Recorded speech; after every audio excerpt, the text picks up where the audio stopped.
I'm going to tell you guys something that shocked me. My jaw dropped when I read it. Wallahi al-azim. Ibn al-Qayyim, Rahimahullah ta'ala, he authored another kitab called Zadul Ma'ad fi khayri hadi al-ibad, which is basically about the Prophet's biography and the benefits in it so much. It's a gem. But listen to this. In that book, he mentions one of his teachers that he took knowledge from. His name is Shihabuddin an-Nabulsi al-Abiri. That's his name. He's actually known as Shihab al-Abiri. The reason why it's called Abiri is because he will interpret people's dreams. Ibn al-Qayyim, look what he says in his Zadul Ma'ad. I want you guys to listen to this.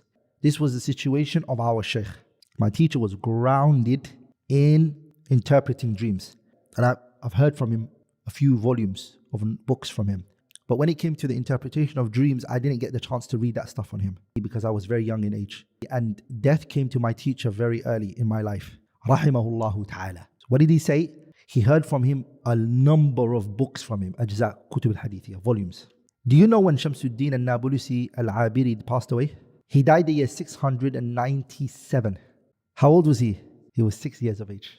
My jaw dropped. He was 6 years of age and he had taken knowledge from who? This Shaykh. يعني حافظ القرآن, he had memorized the Quran already, rahimahullah ta'ala, and he was studying at that age. He was in the circles of knowledge. Back then, you would not be permitted to sit in a halaqah unless you'd memorized the Quran. You had to be hafiz of the Quran. So he brought him to the gathering, his father, and he was studying. Ajib, right, brothers? What are our teenagers doing? What are our children doing? That's the problem. I now want to go into the biography of Imam Ibn al-Qayyim rahimahullah. His name is Muhammad ibn Abi Bakr, Muhammad ibn Abi Bakr ibn Ayyub ibn Sa'ad ibn Hurayz al-Zura'i thumma al-Dimashqi. That's his name. I remember, subhanallah, many years ago. Wallahi, I'm not exaggerating when I say 20 years ago. I remember my Shaykh, he sent me a book and he said to me, can you get me this kitab, Al-Hadi al-Arwah ila Biladi al-Afrah? And he said, it's written by Muhammad ibn Abi Bakr. I didn't know the name. I was taken. So I spoke back to the teacher and said, Shaykh, isn't that not Ibn al-Qayyim's book? And he said, that's his name. I felt so bad. So I encourage you brothers, learn the names of the scholars. Some people just say Ibn Taymiyyah, what's his name? Ibn Taymiyyah? No, that's not his name. What is his name? You go, everybody has a name, right? What's his name? Forget Ibn Taymiyyah. Some people don't even know Abu Bakr's name. I think his name's Abu Bakr and Salama, etc. I remember one of the mashayikh in Egypt, I was studying with him Sahih al-Bukhari. He was teaching a hadith and he came to Salama and he said, hey, who knows her name? And it was like embarrassing. He picked on me. And my Arabic wasn't the best, it still isn't, but I was so out of place. I felt so small because in my heart and mind it was like, that is her name, Salama. Why do you say Hinda? It's not Hinda, it's Hinda. You have to always say the last letter, right? We find in his name this word al-Jawziyyah. We find that in it, right? That's why he's called Ibn al-Qayyim al-Jawziyyah. Ibn al-Qayyim al-Jawzi. Ibn al-Qayyim al-Jawziyyah. The name al-Jawziyyah, it's basically attributed to his father. There was one of the madaris at that time, back in those days, there were madrasas under different names. Madrasat al-Ashrafiyya. Even at that time, there was a madrasa in Sham called Madrasat al-Umariyya. Those were names. From the madaris that were there is called Madrasat al-Jawziyyah. And it was Ihda Madaris al-Hanabila. The Hanabila, they were the ones who run it. So his father was the one who used to take care of that place. Rahimahullah ta'ala. So the madrasa got named after the family. That's where the name comes from. The Shaykh Rahimahullah ta'ala, he is known as, those times the people will be called Taqiyuddin, Nasiruddin, Shamsuddin, and all of that. Those are names, that titles. It's not that what Arabs knew. This is not the customs of the Arabs. Arabs didn't know this kind of behavior. This came from the Ajam, the foreigners. Titles, Arabs never had that. If you look at Arab history, they didn't have the concept of titles. Like in foreigners, they did. Like giving big titles to the ruler or somebody in charge. They didn't have that. Arabs just had the name of the ruler. So Shamsuddin is what he was known as. Whereas Ibn Taymiyyah was known as what? Taqiyuddin. He, on the other hand, was Shamsuddin Abu Abdullah Ibn al-Qayyim al-Jawziyyah.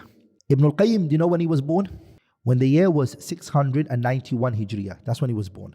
So one of his teachers that he heard from, when his earliest teacher, is Shihab an-Nabulsi al-Abiri, wal-Qadi Taqiyuddin Sulaiman, and Fatima binti Jawhadin, wa Isa ibn al-Muta'im, wa Abi Bakr ibn Abd al-Da'im wa Jama'ah.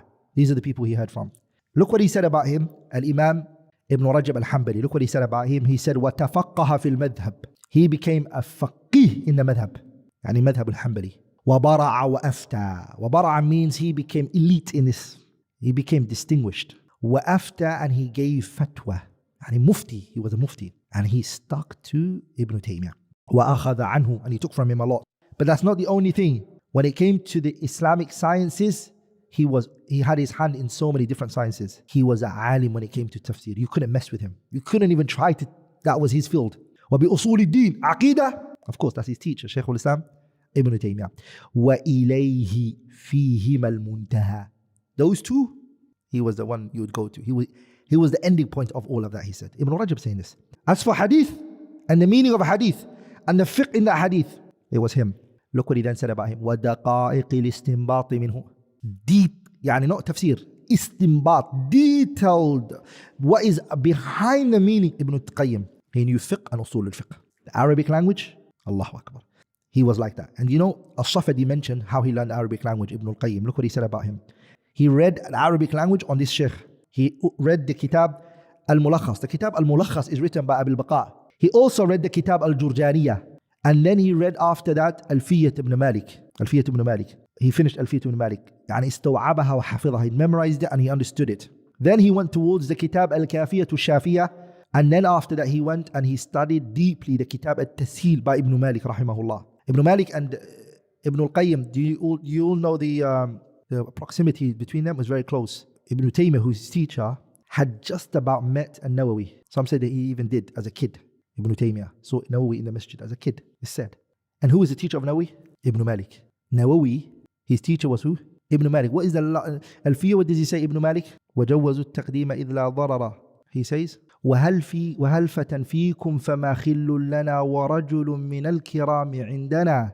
وَهَلْفَةً فِيكُمْ فَمَا خِلٌّ لَنَا وَرَجُلٌ مِّنَ الْكِرَامِ عِنْدَنَا. Ibn Malik means that Bayt Nawawi in his Alfiyah.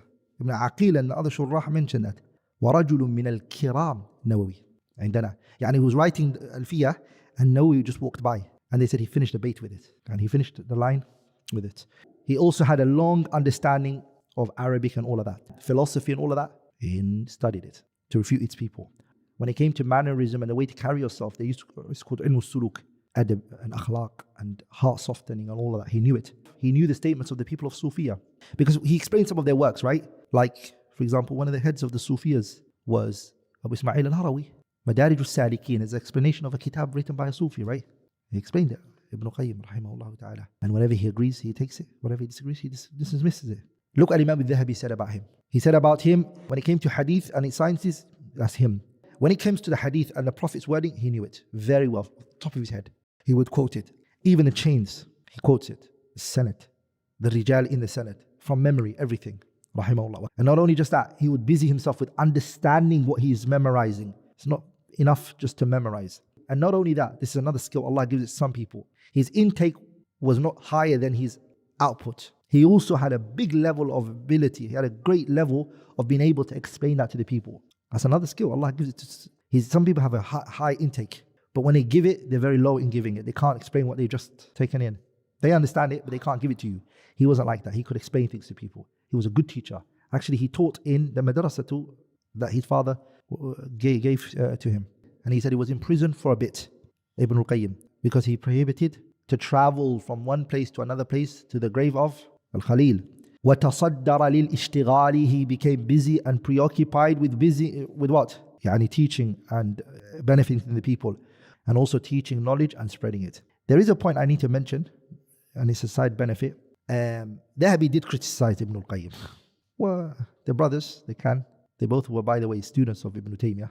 He said about him, and this would take it with a pinch of salt, because they're friends, they're the same class. There's always that little issue between people when they're, even though the Dhahabi Rahimahullah ta'ala, he was munsif, very fair and just person, but no human is safe from that. Look what he said about him. After he mentioned what he did and he came forward to teach and everything, he said, may Allah perfect his situation and give him the ability to reach. And he and I both sat down and we took from a large quantity of scholars. Look what he then said. He was a man who was full of his own opinions. His opinions, like he was mu'jabun bihi. He would go into issues. غَفَرَ اللَّهُ لَهُ. May Allah forgive him for it. Does that make sense? Just to show you, sometimes you see ulama, rahimahumullah, they're not infallible, are they? They're humans. But look what Ibn Rajab did. Ibn Rajab, when he brought the quote of his teacher, al-Dhahabi, and because he was a student of Dhahabi as well, and the student of Ibn al-Qayyim as well, he defended his teacher on this situation. He said, no, this man was a worshipper of Allah. He was a man, ذا عبادة وتهجد. His ibadah was very high, tahajjud. His salah was very long. إلى الغاية القصوى. He'd push his qiyam al-layl to he would stand up a long night. His adhkar was a lot. وشغف بالمحبة والإنابة والاستغفار والافتقار إلى الله. Look what he said about him. Defending his sheikh. Somebody who humbled himself for Allah subhanahu wa ta'ala. Asked Allah for forgiveness subhanahu wa ta'ala a lot. والانكسار له. He would humiliate, put himself down for Allah. والاطراح بين يديه على عتبة عبوديته. لم أشاهد مثله في ذلك. I've never seen anyone like him in this matter. ولا رأيت أوسع منه علما. I've never seen anyone more vast than him in knowledge. I haven't seen it. ولا أعرف معاني القرآن والسنة وحقائق الإيمان منه. I don't know anyone who knew the Quran and the Sunnah and the meanings that are in them both more than he did. وليس هو المعصوم. Dhahabi. He's not infallible. He's a human being. ولكن لم أرى. That is a response to his teach. Dhahabi. ولم أرى. I haven't seen. ولكن لم أرى في معناه مثله. وقد امتحن وأوذي مرات. As you know, he was tested a lot and he was imprisoned. وحبس مع الشيخ تقي الدين ابن تيمية. He was imprisoned with Ibn Taymiyyah في المرة الأخيرة بالقلعة دمشق. He was imprisoned with his teacher Imam Ibn Taymiyyah in the Qal'a of Dimashq. منفردا عنه. But what they did is they separated them two from each other. For a period of time, they allowed them to come meet each other and come, but they were stopping them from each other. ولم يفرج عنه إلا بعد موت الشيخ. And the only time he was taken out of prison was once Ibn Taymiyyah passed away and died. Why was Ibn Taymiyyah arrested? I want to say something very important to remember. Ibn Taymiyyah never had any issues with the Muslim rulers. Never. It's a false belief that Shaykh al-Islam Taymiyyah and the rulers never got along. He never ever called for going against the Muslim ruler. In no way, shape or form. Shaykh al-Islam Taymiyyah. His issues were, I challenge anyone to bring to me where Shaykh al-Islam Ibn Taymiyyah's issues with the ruler or going against the ruler was. Never. And some people who have takfir and khuruj in their minds believe they use Shaykh al-Islam Taymiyyah and they push his walaysa kadhalik. Rather, Shaykh al-Islam Ibn Taymiyyah had actually good relationships with sometimes the rulers. When Abu al-Hajjaj al-Mizzi got put in prison and he was arrested, was a period Allah gave subhanahu wa ta'ala to who? Allah gave Ibn Taymiyyah a good relationship with what? The ruler. That ruler particularly liked Ibn Taymiyyah, was fond of him. And so then when Abu al-Hajjaj al-Mizzi got arrested, the ruler said to him, Ibn Taymiyyah went to the ruler and said, listen, this man is a righteous man. If we arrest these noble people on this earth, what are we waiting for? Adab of Allah will come down on us. The ruler said, okay, he's allowed to be taken out. He said, no, give me the keys, I'll take him out. And he went and took the keys and he unlocked the doors for Abu al-Hajjaj al-Mizzi. Who put him in prison? Abu al-Hajjaj al-Mizzi. Not because he said anything about the ruler, it's because he was refuting the Ash'ara. And because they had positions and they had authority, when they saw criticism of their madhab, they caused issues for him. Abu al-Hajjaj al-Mizzi, he actually was teaching Kitab Khalq Af'al al-Ibad by Imam al-Bukhari Rahimahullah. They want to teach his Sahih, but they won't teach Khalq Af'al al-Ibad. So Shaykh al-Islam Taymiyyah's issues were always masail. And this particular time he died in prison was mas'alatu ziyarah. He died in prison because of mas'alatu ziyarah. Can you travel? Are you allowed to travel from this country that you're at? Are you allowed to travel to what? To the Prophet's grave. You're there in Medina, no problem. Visiting the Prophet's grave, that's fine. Like to travel to the Prophet's grave. The Prophet said, لا تشد الرحال إلا إلى ثلاثة مساجد. The only three places you're allowed to travel to is what? There's only three places you can travel to: Mecca, Medina, and Bayt al-Maqdis. So where did this idea come from? Shaykh al-Islam Taymiyyah, his conflict was with the rulers and everything. Where did it come from? It came from a man who attributed himself to the students of Shaykh al-Islam Ibn Taymiyyah. His name is Ibn Hashim, sorry. He had some very fanatic ideologies.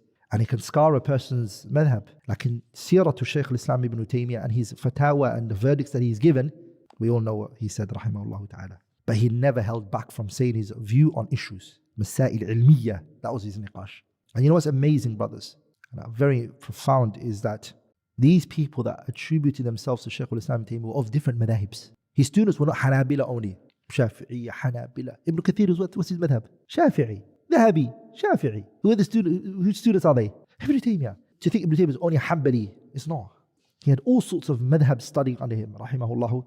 ta'ala. So he was arrested for that reason. And I ask people, this mas'ala, because it's come up, I ask people to go and read the life of Shaykh al-Islam Ibn Taymiyyah and look at every arrest that he got arrested for.